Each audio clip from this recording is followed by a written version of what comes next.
Hello again, grade 12. We're doing question 1, the whole of question 1 of the November 2019 paper. Looks very interesting. First of all, 1.1. Number of mini pits is ordered spin edit in LBL question 1_1. We have to declare a constant called price to contain the value 40.95. That's basic. So in question 1.1 you declare the constant.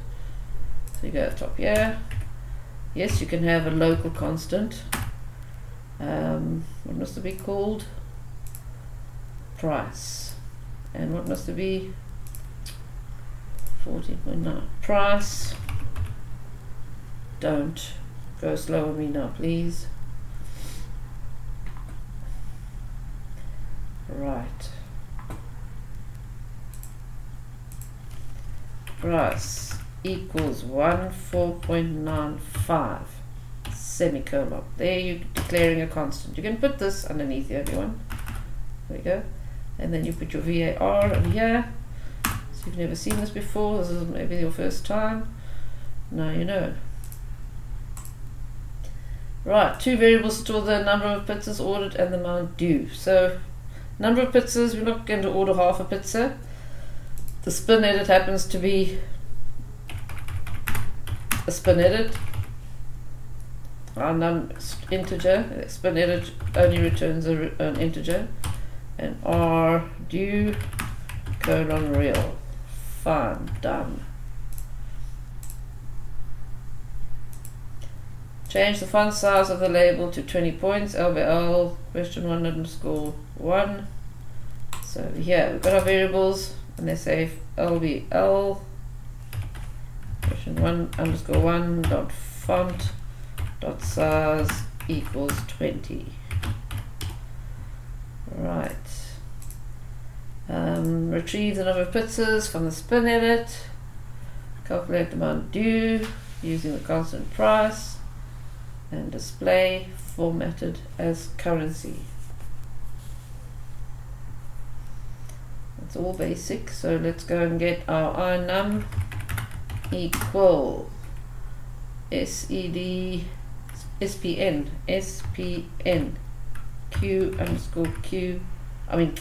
Q1_1 dot value, and then we're going to multiply R due equals price. You have to use the constant price or you'll lose a mark on this one. Inum, and then we display it in the LBL question 1_1 dot caption equals float to string F and formatted as currency, I'm presuming. FF currency, comma 8, comma 2. Right, so that was the caption property of the label. So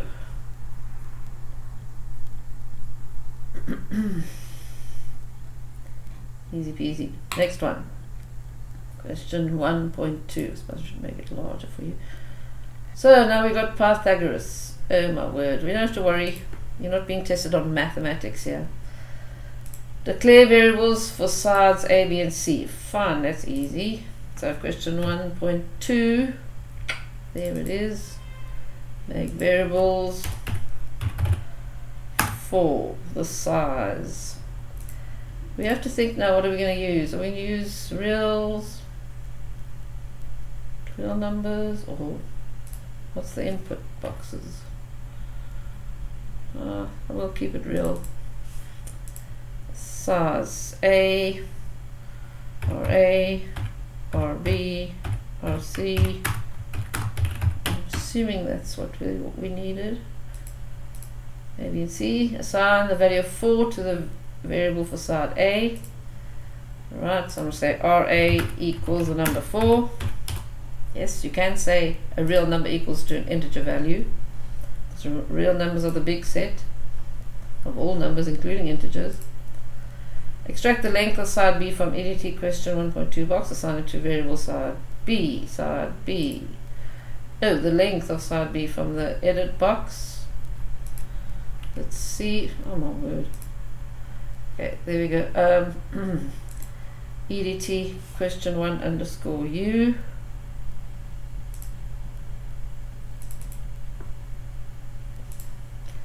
RB equals string to float EDT question 1 underscore 2 dot text, and obviously do all of that right, or else then calculate the length using a formula. So now you just got to use, it's all your BODMAS that you have to worry about, your a squared plus b squared square root. So I'm going to use my square root functions. So RC equals square root of square of RA plus square of RB. That's it, basic. So if you know your square root function and the square function, remember you have to have math as in the user section to all use square root and square. Then, so there we go. Display the length. The C on the panel is a real value formula to 1 decimal place. So panel name is PNL question 1 underscore 2. PNL question 1 underscore 2 dot caption equals float to string F RC brackets FF fixed comma 8 comma 1. That is using the formatting function to round to the first to 1 decimal place. Oh my word. Right, so example of output is like that. Okay, now I'm going to do 1.3. Determine the lowest number. Global variable called rlowest is declared initialized to the value 100. Write code to do the following. Okay, global variable, let's have a look. Do we have a global variable called rlowest? There it is. And is it initialized to anything? Yes, it is. In form activate event, it's initialized to 100, and even in reset it's going to 100. So the lowest number is 100. Fine. We've got our facts right there in that one. Generate a random number from the range from 1 and make it equal to I number, which is provided. A number in the range from 1 to 100, inclusive of both 1 and 100. And I don't see the local variable declared over here. Nope, there's no local variable declared, but we will declare it, never mind. So we'll make a VAR. We are in question 1.3, aren't we? Yep, we are. VAR, I number, colon, integer, and then we say I number equals random range 1,101. Is it 1 to 100? Then that is the way you do it. Okay. Display the number that was generated in the rich edit. Fine. Our number. I'm just following the instructions as they go. The rich edit is called red question 1 underscore 3. 3 dot lines dot add into string or I number.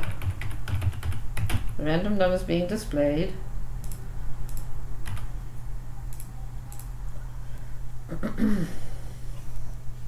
Replace the current lowest number stored in rlowest with the generated number if the generated number is lower than the number stored in rlowest.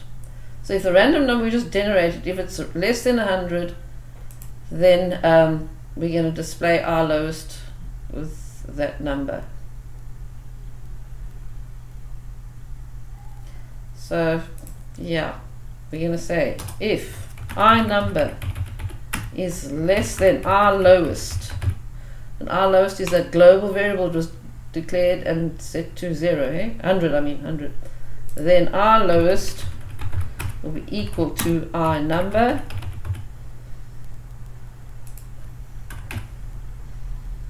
Okay, that's what this one is doing. Now they're asking us to display it in the edit box. EDT question 1 underscore 3. EDT question 1 underscore 3 dot text equals int2 string our lowest. So you just have to be careful what you're displaying where. That was the trick of that. You have to display the lowest in the edit box. We set the lowest to our number if that our number that is generated by the random range, if that's lower than our number, than our lowest, then our new our lowest is that our number. Okay, let's have a look. The random number, let's have a look at the note here. The random number must be added to the widget with each click of the button. Code is provided in the reset button to set the lowest and clear the content of the input and output components. Fine. So we're basically going to click on each button you click, then we are doing that. That's actually what is happening. We can run the program and see.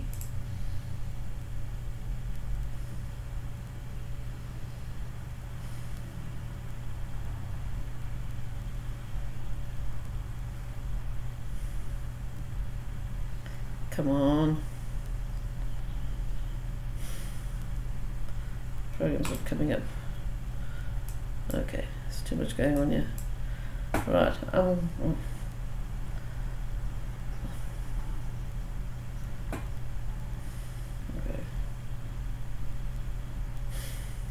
Yeah. Can't help that, guys. My computer is very slow. Anyway, there we go.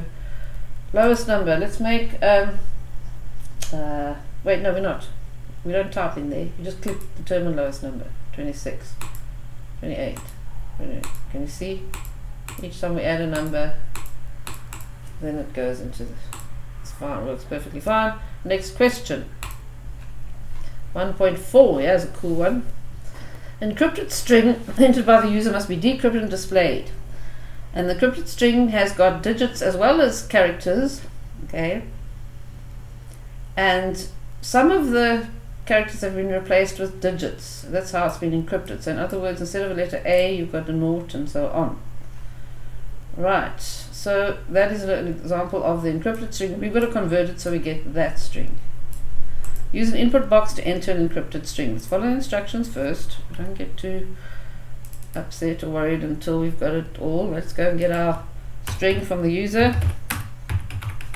I'm just going to call it sinput. We're going to get the encrypted string.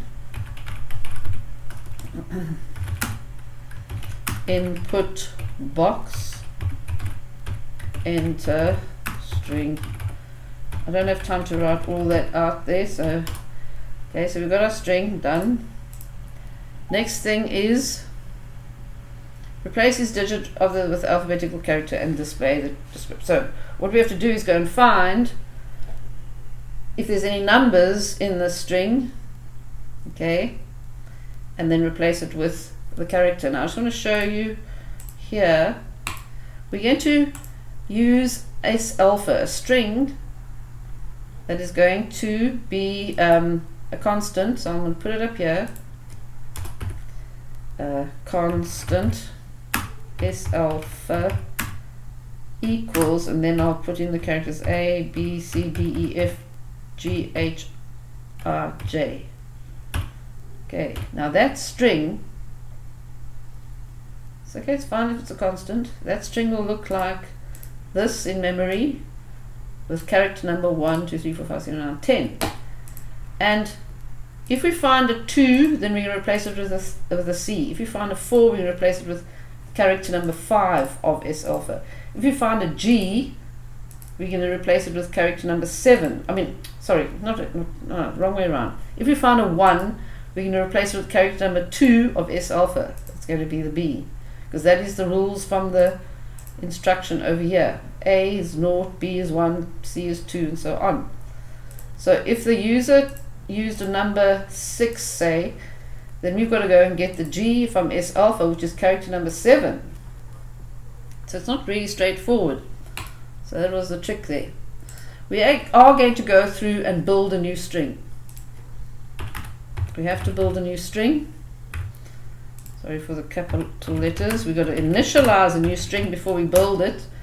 And we're going to go through each character of S input. So we need a for loop counter. So we're going to say for k equals 1 to length of S input. What are we going to do? Check each character to see if it's a number. If S input character number k, if it's in the set. Now remember, set notation is pretty cool here because you don't have to type too much, but it must be numbers 0 dot dot 9 dot 9. If those characters are 0 or up to a 9, 0, 1, 2, 3, 4, 5, 6, 7, 9, then begin. What are we going to do? Well, we're going to get S input k and convert it to this. We've got to get S input k, that whole character, and convert it to an integer. Okay, so I'm going to basically do that. And then, yeah, I char, whatever, I don't know what we call it, I character num. Well, it's not really a character number, but it's a number. Okay, fine, I num then. So I'm going to convert I num. It's going to be equal to string to int S input k. Why am I doing that? Let's think about it.